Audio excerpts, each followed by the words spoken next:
28 जुलाई world hepatitis day के तौर पर दुनिया भर में मनाया जाता है और हमें इस वर्ल्ड हेपेटाइटिस डे पर ये अहद करना है कि हमने पाकिस्तान में से हेपेटाइटिस का ख़ात्मा करना है।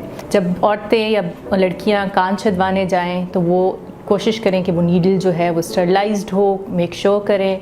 जो टैटूइंग लोग कराते हैं उनके ज़रिए ये फैल सकता है, उसमें ज़रूर एहतियात करें।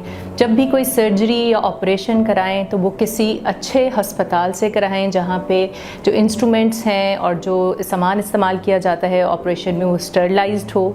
ब्लड ट्रांसफ्यूजन कराने से पहले उसकी स्क्रीनिंग ज़रूर करा लें।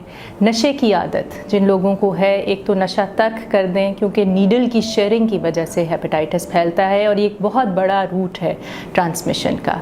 इसके अलावा जितनी भी हामला ख़वातीन हैं उनकी स्क्रीनिंग बहुत ज़रूरी है क्योंकि ये हमल के दौरान अगर डिटेक्ट हो जाए तो आप बाद में इसका इलाज करके इसको रोक सकते हैं।